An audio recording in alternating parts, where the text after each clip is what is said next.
Okay, so I queued into a game on Talishar, and it's versus Ben Dood or Dodd. I don't know how to say his name. Very decorated player, very good player. Uh, so yeah, we'll see.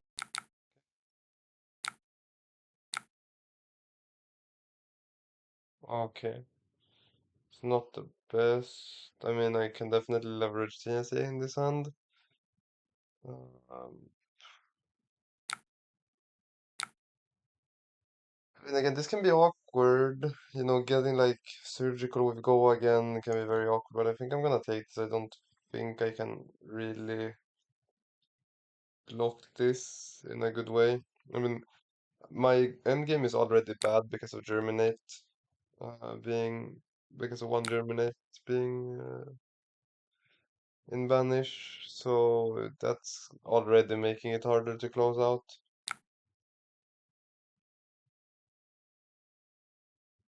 Yeah, because he got me with just a Nick and a Rousing Wave. Okay, so this is probably a surgical then. Yeah, let's do this. Because we're playing around like hisses and stuff. So, well, persuasive prognosis. No, I don't want this to hit. And like, the only thing that I lose to here is just a Nick. I'm fine giving grasp here, I think. I think giving grasp here is pretty good, and then just attacking with CNC. I think I'm gonna give grasp here.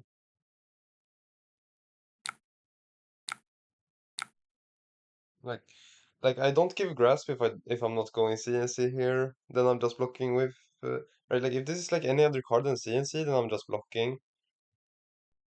But because that it's CNC, I think I want to play it, and it's worth the grasp here because it doesn't have a rousing wave. So now I can even grasp the like next one for free basically. And this is probably taking two cards, which like sure Nu can play off two cards very well. Um, but I also need to manage my banish pretty effectively here because of this in the banish. Okay. Yeah, that's no worries.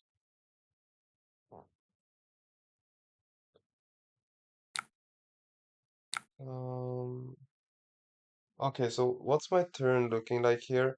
I think I'm just gonna sink this and then play double Arcane Seeds because I'm gonna gain 2 life from it. So I'm essentially not taking anything, and I can just play like, and I can just go Grasp, Arcane Seeds, and essentially like gain life from it because it's probably gonna Arsenal this card.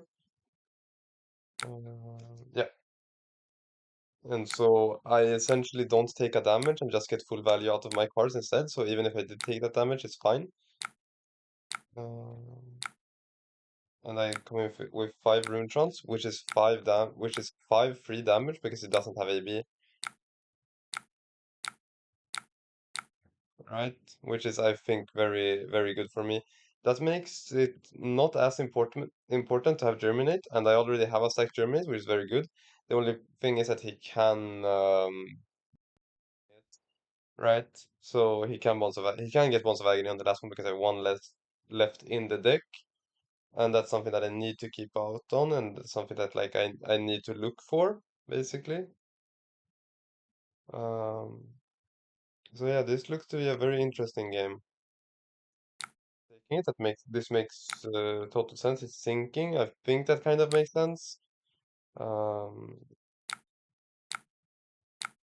Again, I'm very very happy that I got queued into this match. Okay, so here we have the Seeds of Tomorrow, which unfortunately is kind of a non-bow with Rootbound Carapace. I still really want this in the deck. Uh, I might want to block with this, but this is also a target for E-Strike. So I'm not really rushing to block with this. I mean, maybe I want to block with this on a stealth attack though. Ooh, that's good here. I could play Seeds of Tomorrow. Wait, what could be my line here? My line here could be Seeds of Tomorrow. I could also block with this and grasp and this for 7. That's a line.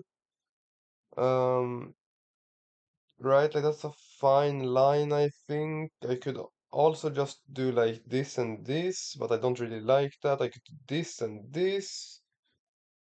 Then just go 5, draw a card. I think I'm gonna give the grasp block here though, and just coming for 7. If my Talishar wants to work with me.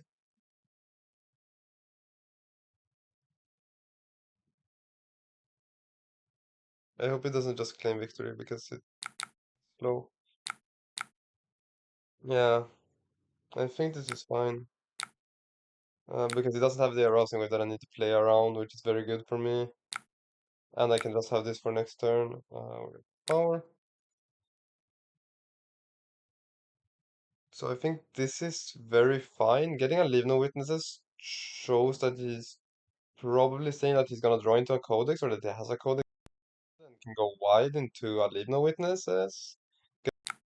Otherwise, it's kind of a weird card to block with. Uh, I also don't have ability online. Yeah, that again, I am very fine with him. Like right now, I just want to play against him at his best, and so I'm fine with him do like retaking things and thinking through the lines because I want to play him at his best. I don't want to play him. I can. This is really good for me. I might even want to allow the go again because I have this and I can go this into Gloomveil, and this is like really, really powerful. Because I can kind of play around the disruption with these things. So I have like 9 block that I can use a little bit however I want. Um, that's fine. I mean, getting a double decomposer would be really, really crucial for me. I don't think I'm gonna get it though, but we'll see. Okay, it's a surgical. Um, so going to block. I'm going to end up blocking with both here, so I will get my decomposers in. Um, I think I just want to double decompose. Even though I'm overblocking, I'm also playing around a reaction here, which is very good for me. Um, because this would take it up to 7, and I just want my ability online here. Um, right? Like I'm just doing this to get ability online, and if he tunics into something, I'll just well grounded this, and it's fine. I don't even need to Bramble Spark here. I can actually wait with the Bramble Spark, which could be pretty good.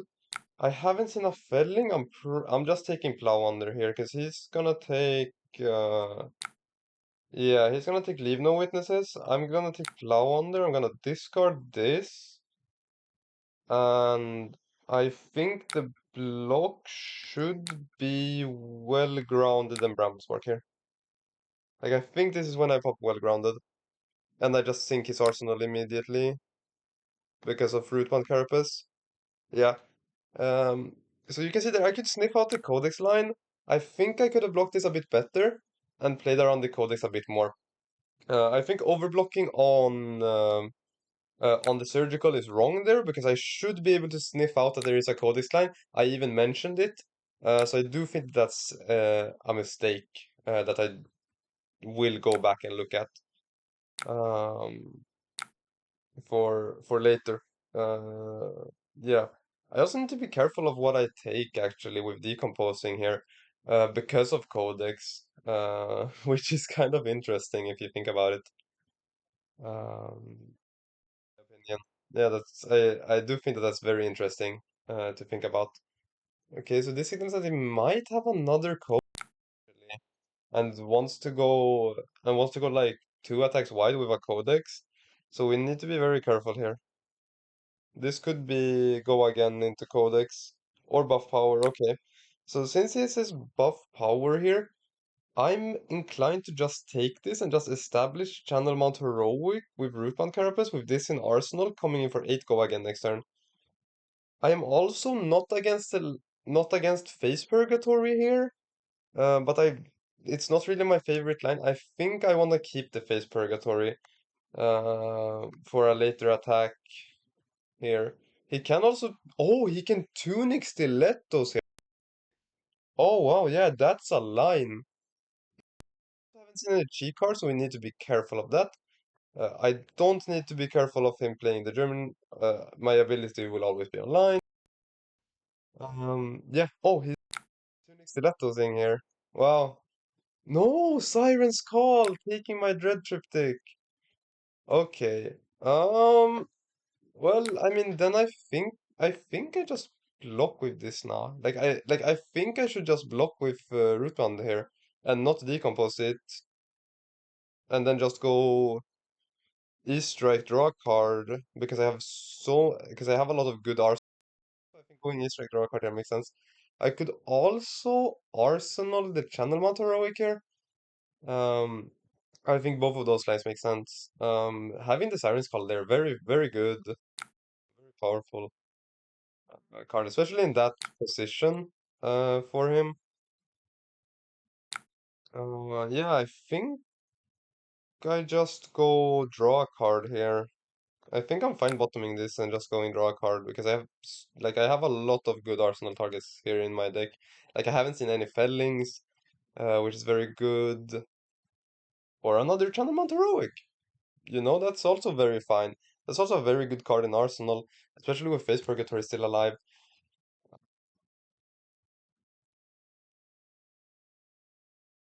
So yeah, this uh, this will this is a very interesting game.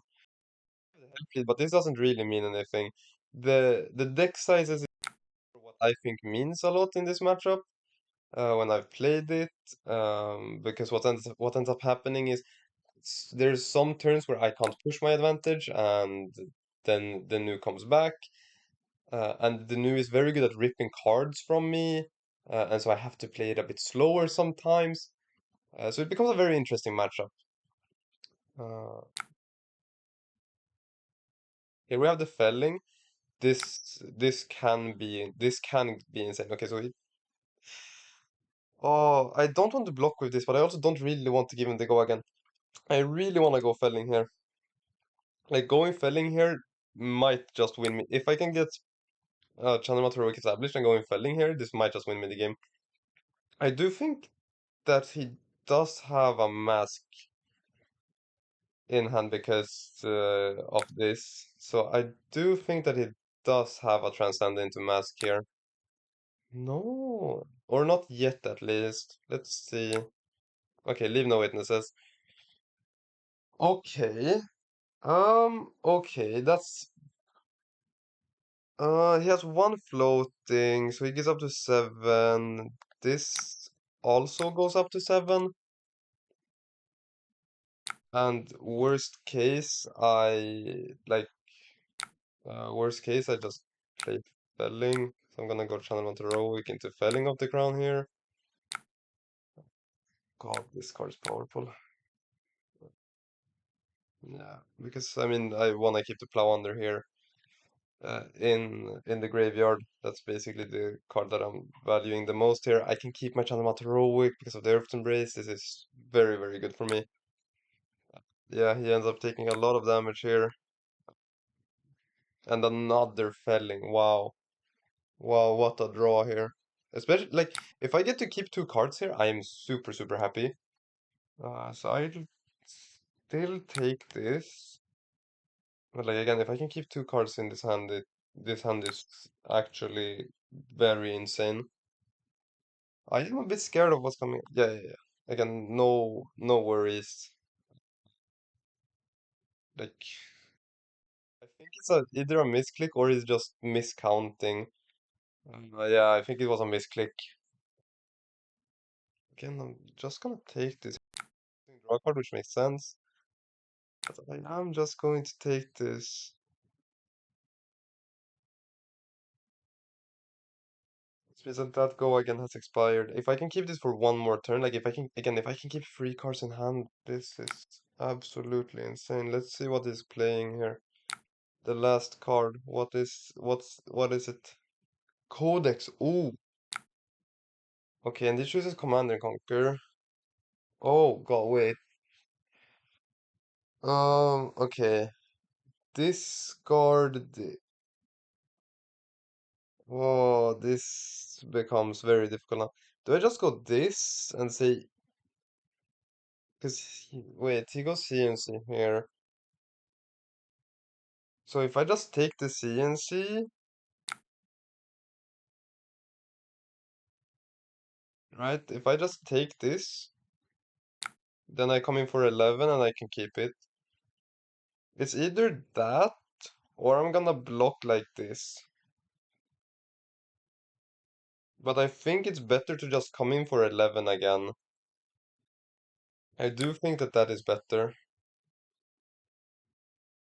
Mm,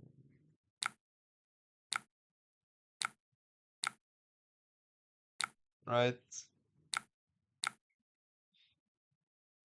Like, I do think that this line is better.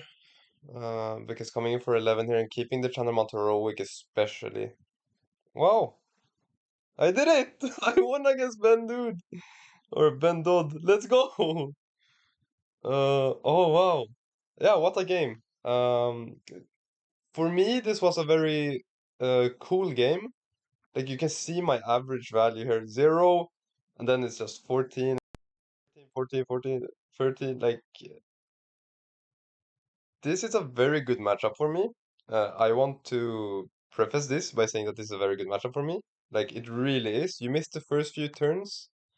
They mostly consisted of me putting pressure. I got a very early Channel Mount Heroic, which really, really helped me. I couldn't capitalize on it a lot, but it still helped me in getting a bit of tempo. Playing Channel Mount Heroic with swarming definitely helped a lot. So it helped me, and then coming here and drawing back-to-back fellings, I think is definitely what won me the game. The thing to why that won me the game is basically felling is so good because here he has a bottom a card, and then he's coming in for 11. He's at 8, so I think it's a bit too low. He only plays 4 Transcend cards in this matchup. Wow. So I think he's a bit too low for it to not just put enough pressure on him as to where I should win, especially with also having Channel Mount Heroic. I'm still iffy on Erase Face, but Erase Face says your assassin or mystic attack actions aren't assassin or mystic attack actions, meaning that meaning that like Venomous Bite does and Hiss doesn't work. It doesn't work on Siren's Call and it doesn't work on Justanic. So please tell me somewhere if you think I shouldn't be running them. Um, wow, yeah, what a game. I'm a bit starstruck actually. I definitely think I could have blocked a bit better though. I think I maybe could have used well-rounded to like block double daggers. That's a very good line that I could have done at some point, right? I could maybe have used my grasp more effectively uh, and done that, right? Like, if I would say that I would have blocked well grounded on the missplit, that's essentially blocking for 2, and it doesn't get to go again. So that would have been very good. But yeah, this matchup is very good for Florian. I'm not gonna say that it isn't because it is. Uh, Not unwinnable, not unlosable. Yeah, very fun game. I do like my sideboard now. I'm thinking of maybe taking out the race piece because it is a 2 block. And 2 blocks in this matchup can be a liability, but you also want the extra cards in deck because some games you're not gonna get the pressure that you need. And in those games, you want to be able to slow the pace of the game down because you have that agency in Florian that you can slow the pace of the game down, especially at lower life totals. You can like have a hard time getting damage through, but even with that, without getting damage through, what you end up doing is you end up just ripping cards from your opponent repeatedly and just getting cards out of their hand always, which is kind of what happens in these end games. Is that he probably bottoms the frailty, blocks with 3 cards. I draw my next hand. I grasp, and then he blocks with 3 cards. And now he's also leaking 2 every turn because of grasp. So it becomes very hard because he doesn't have AB. I think Nu should be playing AB in this matchup. At least AB1. I think AB1 is very important because you can kind of weather the storm as Nu. You have cards that block very well, and so I think that's something that I don't know why he doesn't have AB. Maybe he just doesn't run it in his list. Maybe this is like an old list. I don't know. Anyways, I did like a spontaneous recording because I just saw Ben Dodd uh, in my Talishar game that I just randomly queued into. So I'm just a bit starstruck uh, because this is someone that I've been watching and seeing compete, and yeah, I think it's amazing that you just randomly queue into him on Talishar. So that's that's basically the video. That's just me rambling and talking about a Talishar game. So yeah, see ya.